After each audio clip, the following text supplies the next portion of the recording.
काय काय राज्यामध्ये आता या मतदार याद्या शुद्ध झालेल्या आहेत आणि लाखाच्या पटीमध्ये मतं कमी झालेली आहेत।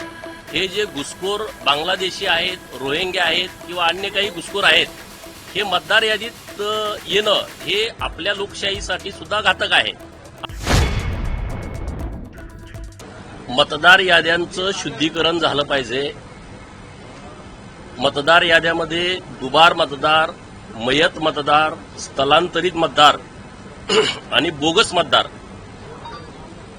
जे घुसखोर आहेत, मोठ्या प्रमाणामध्ये घुसलेले आहेत आणि ते वेगवेगळ्या लोकांचा गैरवापर करून आधार कार्ड काढणं, मतदार यादीमध्ये नाव लावणं आणि अशा पद्धतीचे जे चुकीच्या पद्धतीनं मतदार यादीमध्ये घुसलेले आहेत त्यांना दूर करण्यासाठी अत्यंत चांगलं काम हे केंद्र सरकार आणि राज्य सरकारने हातात घेतलेलं आहे।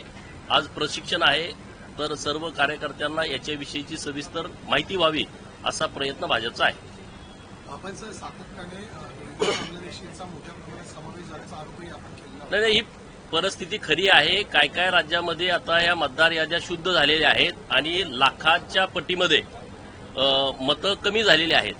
हे जे घुसखोर बांगलादेशी आहेत, रोहिंग्या आहेत किंवा अन्य काही घुसखोर आहेत, हे मतदार यादीत येणं हे आपल्या लोकशाहीसाठी सुद्धा घातक आहे आणि म्हणून अशी सर्व मतदार जे चुकीच्या पद्धतीनं मतदार यादीमध्ये घुसडलेले आहेत तर ते दूर करणं अत्यंत आवश्यक आहे।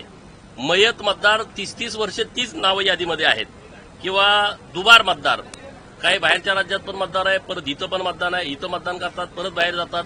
असे जे सगळे दुबार, मयत, स्थलांतरित लोक आहेत, 20-20, 30-30 वर्ष त्या पत्त्यावर नाहीत, परंतु बरोबर मतदानाच्या दिवशी कोणीतरी आधार कार्ड बोगस तयार करून तिथं मतदान करायला येतो, कोणी ओळखीचा पण नसतो, बूथवर बसलेल्या त्या एजंटला पण माहीत नसतं हा कोण आहे। महिलाच्या बाबतीत तर चर्चाच करता येत नाही की त्यांनी बघितलेलं नसतंय। त्यामुळे अशा पद्धतीनं चुकीच्या पद्धतीनं मतदान होतंय। तर हे जे सगळं मतदार याद्यांचं शुद्धीकरण सुरू आहे हे लोकशाहीच्या दृष्टिकोनातून अत्यंत पवित्र काम हातामध्ये घेतलंय। दुसरीकडे आज अशासकीय ठराव आहे ते भाजपचे नेते सुधीर मुनगंटीवार यांनी आणि स्वातंत्र्यवीर सावरकरांना मरणोत्तर भारतरत्न द्यायचा मागणी ते करतायत। चांगली गोष्ट आहे। स्वातंत्र्यवीर सावरकरांना भारतरत्न पुरस्कार द्यावा अशी मागणी माननीय सुधीर मुनगंटीवार साहेबांची आहे, तर ती योग्य आहे, आमचं समर्थन आहे। राज्य शासन शिफारस करेल का केंद्राला त्याची मागणी करेल ना, काय नाही करत सर। एक वेगळा प्रश्न होता, मुनगंटीवारांनी एक अर्ज संसदेमध्ये देखील प्रश्न घेतलेला आहे ज्यामध्ये स्थानिक उद्योगातील जी व्यवस्थापना आहे ते भूमिपुत्रांना नोकरी देण्याची तरतूद करत नाही, अंमलबजावणी करत नाहीत, तशी उपाययोजना असून तसं धोरण असून त्याची अंमलबजावणी केली जात नाही। माननीय मुख्यमंत्री महोदयांचं परवा रिप्लायचं भाषण तुम्ही ऐकलं असेल तर गडचिरोलीच्या संदर्भात त्यांनी खूप चांगल्या पद्धतीनं भूमिका मांडलेली आहे की जेवढे रोजगार दिलेले आहेत ते स्थानिक लोकांना दिलेत। जिथं कुठं असे उद्योजक स्थानिक लोकांना रोजगार देत नसतील तर त्याही लोकांनी स्थानिक लोकांना रोजगाराच्या संदर्भात प्राधान्य दिलं पाहिजे।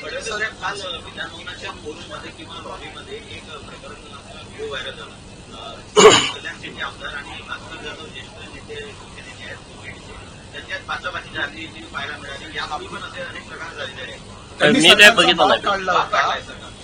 भास्कर जाधव यांनी सरकारचा बाप काढल्यामुळे त्यांना खडे बोल सुनावले होते सचिन कल्याण शेट्टी यांनी। सचिन कल्याण शेट्टी साहेबांनी खडे बोल सुनावले असतील तर चांगला आहे, योग्य आहे। बाप काढायचा काही संबंधच नाही ना कुणी कुणाला।